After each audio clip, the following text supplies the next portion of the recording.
Assalamualaikum warahmatullahi wabarakatuh. Perkenalkan, nama saya Siska Rini Dayantis, tambuk A24117064. Saya dari Universitas Tadulako, Prodi Pendidikan Fisika. Nah, dalam video ini saya akan menjelaskan tentang materi usaha dan energi, yang mungkin kata usaha itu tidak lagi asing di telinga kita. Namun, dalam fisika, usaha itu sangat berkaitan erat dengan materi-materi sebelumnya, yaitu gaya dan jarak. Nah, dari gaya dan jarak ini, maka usaha didefinisikan sebagai gaya yang bekerja pada suatu benda sehingga benda tersebut dapat bergerak. Dalam matematisnya, usaha dapat dituliskan sebagai W sama dengan F kali S, di mana W adalah usaha dengan satuan Joule dan F adalah gaya dengan satuan Newton dan S adalah jarak dengan satuan meter. Nah, karena W sama dengan F kali S, maka jika seseorang melakukan kegiatan mendorong tembok, kemudian temboknya tidak dapat berpindah, maka usaha yang dilakukan oleh orang tersebut sama dengan 0. Dan kemudian jika seseorang sedang menarik sebuah kotak dengan gaya F dan menekan tali sehingga membentuk sudut theta dan membuat benda bergerak sejauh S, maka usaha yang dilakukan adalah gaya dari benda itu bergerak, sehingga gaya di sini dikalikan dengan cos theta, yaitu F kali cos theta. Kemudian usaha di sini pun berubah menjadi W sama dengan F kali cos theta kali S. Dan untuk lebih jelas, saya akan memberikan contoh soal tentang usaha, yaitu sebagai berikut. Sebuah benda ditarik dengan gaya 50 Newton dan berpindah sepanjang 3 meter. Berapakah usaha yang dilakukan benda tersebut? Pertama-tama kita cari tahu dulu apa yang diketahui dari soal. Diketahui F sama dengan 50 Newton. S sama dengan 3 meter. Ditanyakan usaha dari benda tersebut. Maka W sama dengan F kali S. Kita masukkan nilai yang telah diketahui.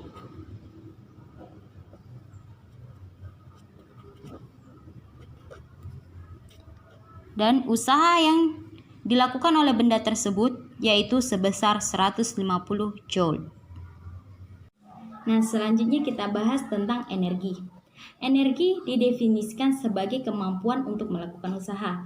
Energi di sini ada macam-macam. Ada 1 energi listrik, 2 energi kimia, 3 energi potensial, dan 4 energi kinetik. Namun yang akan kita bahas hanya 2, yaitu energi potensial dan energi kinetik. Yang pertama, kita bahas tentang energi potensial. Nah, apa sih itu energi potensial? Energi potensial adalah energi yang dimiliki oleh suatu benda karena kedudukannya, yang dirumuskan sebagai EP sama dengan M kali G kali H.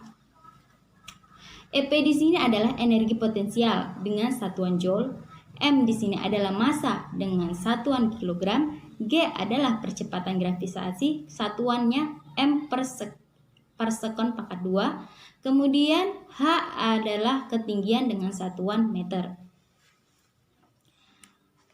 Untuk lebih jelasnya, saya akan memberikan contoh, yaitu sebagai berikut.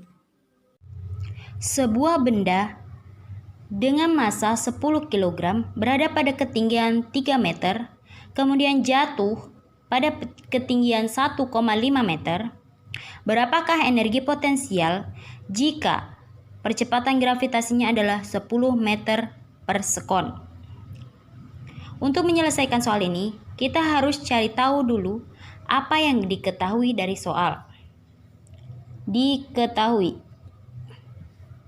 massa sama dengan 10 kg, H1 sama dengan 3 meter, H2 sama dengan 1,5 meter, percepatan gravitasi 10 meter per sekon, dan ditanyakan energi potensial.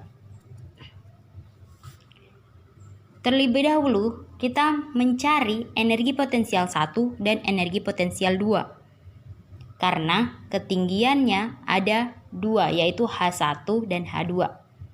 Untuk H1 sama dengan 3 meter, maka EP1 M kali G kali H, kita masukkan yang diketahui.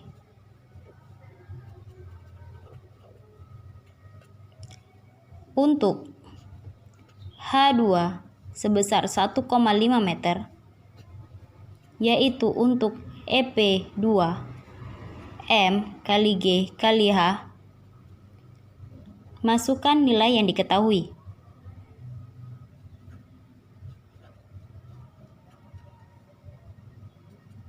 Dan hasilnya yaitu sebesar 150 Joule.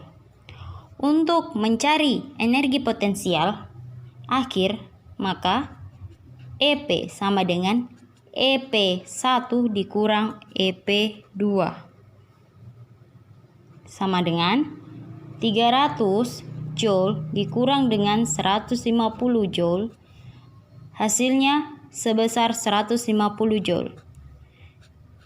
150 Joule ini adalah energi potensial akhir dari benda tersebut.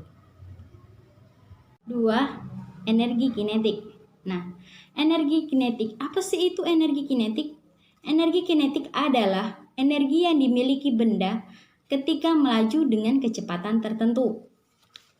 Dan contohnya itu seperti orang berlari, mobil berjalan, motor berjalan, itu termasuk contoh dari energi kinetik. Energi kinetik dirumuskan menjadi EK sama dengan 1/2 mv kuadrat. EK di sini adalah energi kinetik dengan satuan Joule, M adalah massa dengan satuan kilogram, kemudian V adalah kecepatan satuan meter per sekon. Untuk lebih jelasnya, saya akan memberikan contoh sebagai berikut. Sebuah benda dengan massa 25 kg melaju dengan kecepatan 5 meter per sekon. Berapakah energi kinetik dari benda tersebut? Kita cari tahu dulu apa yang diketahui dari soal. Diketahui M sama dengan 25 kg. V sama dengan 5 meter per sekon. Yang ditanyakan EK. Maka EK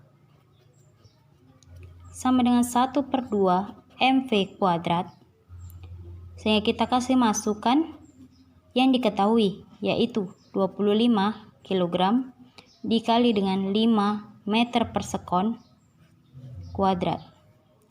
Hasilnya yaitu 312,5 Joule.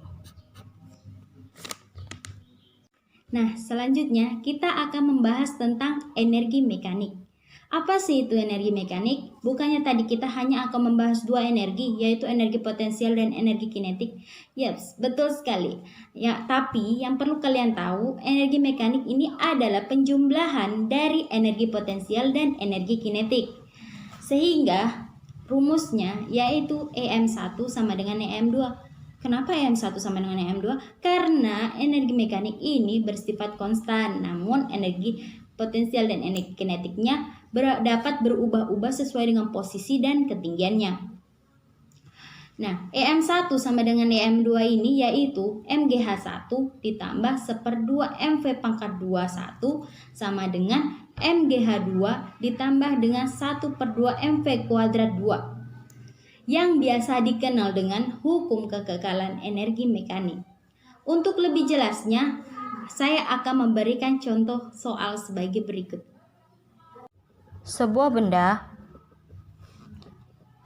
jatuh pada ketinggian 5 meter menuju ke ketinggian 2 meter.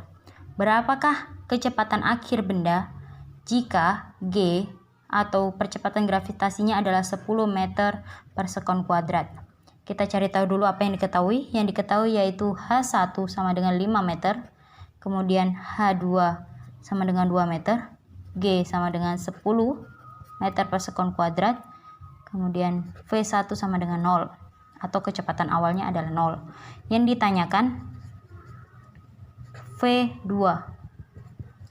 Kita masukkan ke rumus hukum kekekalan energi, yaitu EM1 sama dengan EM2, yaitu MGH1 ditambah 1/2 MV1 pangkat 2, kemudian MGH2 ditambah 1/2 MV2 pangkat 2. Karena masanya tetap, maka masa kita abaikan. Kemudian GH1 ditambah 1/2 V1 pangkat 2, GH2 ditambah 1/2 V2 pangkat 2. Kita masukkan nilai yang telah diketahui.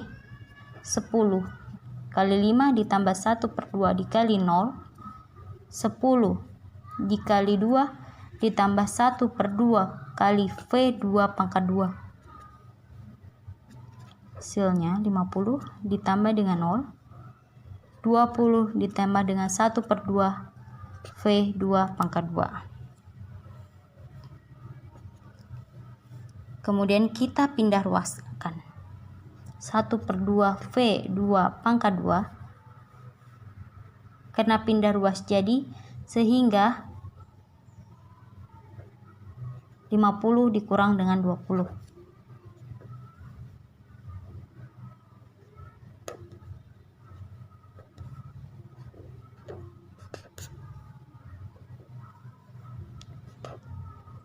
Sehingga hasil akhir dari V2 yaitu 7,75 meter per sekon. Sorry, ini 60 ya. Nah, hasil akhirnya adalah 7,75 meter per sekon, yaitu kecepatan akhir dari benda tersebut. Baik, itu adalah pemaparan materi tentang usaha dan energi dari saya. Jika ada pertanyaan, silahkan komentar di bawah ini. Dan terima kasih telah menonton video ini. Dadah!